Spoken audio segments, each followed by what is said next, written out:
Hi there, Marikba. This is Jace. Welcome to my channel. And you can see the red wall behind me. That means we are at one of the temples in Chengdu. And the yellow wall behind me tells precisely where I am, Wenshu Monastery, where we had already explored in one of our previous videos. So this time we are not going in. Instead, we are going to continue that surviving on 100 Chinese Yuan challenge. Please don't forget to subscribe this channel if you like this relaxing and mainly street food kind of videos, so that you can explore the whole city with a local. This is our first stop. If you are in Chengdu, you don't try this, you are seriously missing out. This place behind me is called 洞子口张老二凉粉. Pretty long name, huh? But let me break it down. First of all, 凉粉 is kind of food. That means mung bean cold jelly noodles. Sounds weird, right? But just wait.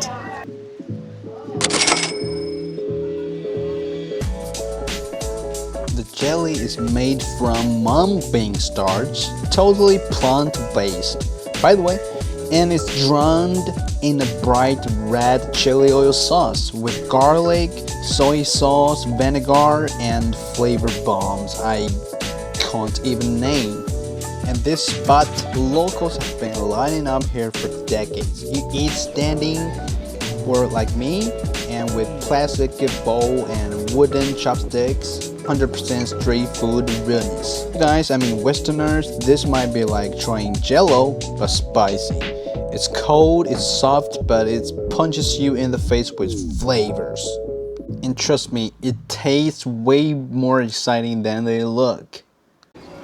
Right next to Wenshu Monastery, this peaceful temple in the heart of Chengdu, there is a tiny little shop sells imperial pastries. Yeah, imperial, like those people used to eat in the royal court. Just walk out of the peaceful temple and walk into the dessert heaven. They've got things like mung bean cakes, sesame rolls, and all delicate, floral, sweet but not too sweet. You know, this is the best compliment a dessert can get from the Chinese. And this is, it looks like a pancake, but it's made of sesame. And this much, I think I should open a new series, focus on the dessert in China. If you want to see, drop a comment, please. Speaking of tea, never forget this 霸王茶.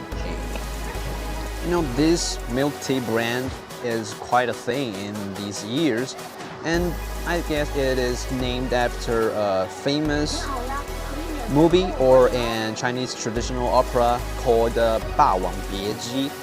As for the opera, it basically tells a story about ancient Chinese landlord who was beaten in a war and decided to kill himself, and his wife decided to also die with him. So it was a beautiful but sad love story. And as for the movie, I don't know if you watch it overseas or something else. Its English name is Farewell My Concubine. And to many people, this is their best of all time Chinese film in Chinese film history, I guess.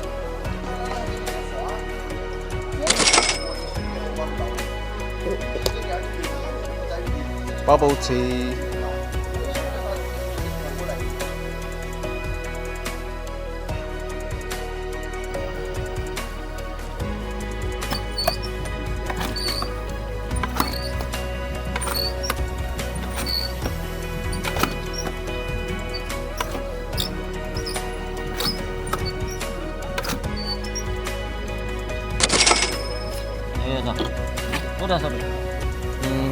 괜찮아.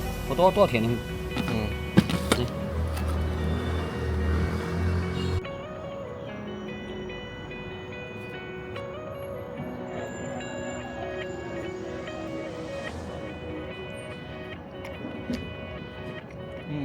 It's very, very, very chewy. And this is called 糍粑. We had 糍粑ice powder before, or anyway, you can put 糍粑in many, many, many desserts. But this is pure 糍粑. And this kind of 糍粑, you can only run into it. There is no 糍粑special shop or restaurant only sells 糍粑. No, you walk in the street and suddenly you see something like that, you know, a little car and loaded with a little barrel, and the barrel inside it is full of this kind of thing, and they just squeeze it, and just like kind of like shitting, and the 糍粑 just come out. And trust me, if you have one of these, you are totally settled. You don't need any lunch or any dinner. You will be full just with one bowl of this.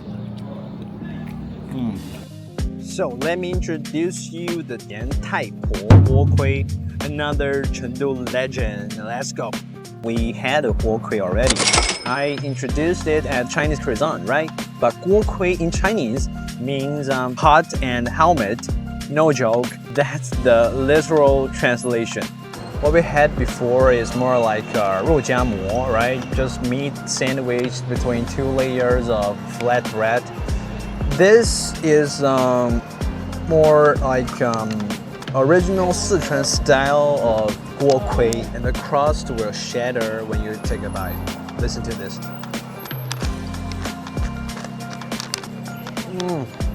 What I'm having here is the brown sugar 锅盔. Once you bite in, boom, molten brown sugar oozes out. And when it's fresh out of the oven, that sugar is lava. You have to do the hot dance like this. And there is even a straw, so you can suck the sugar water in it like this.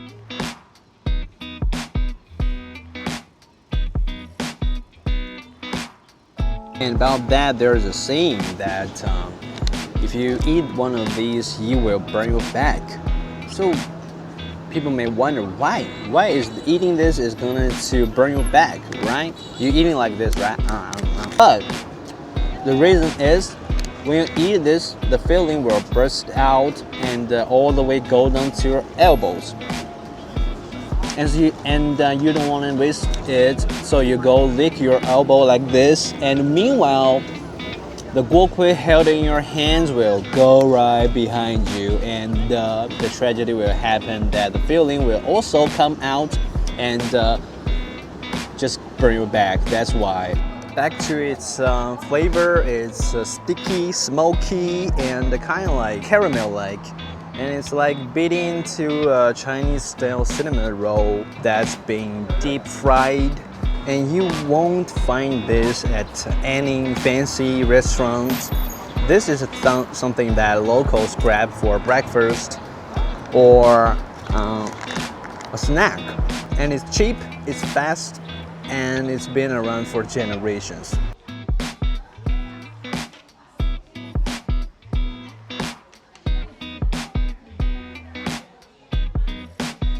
This is one of Sichuan cuisine's most magical dishes, snowflake chicken mousse. Imagine transforming humble chicken into edible clouds. I was told it's made of finely pounded chicken paste and ripped egg whites, so the texture is so airy and it's kind of like a savory snowstorm melting on your tongue.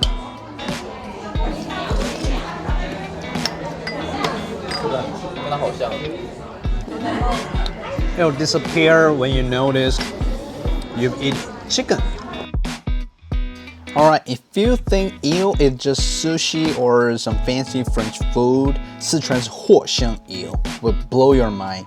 It's basically stirred fried eel with a magical Chinese herb called 火香. Sounds weird, tastes amazing.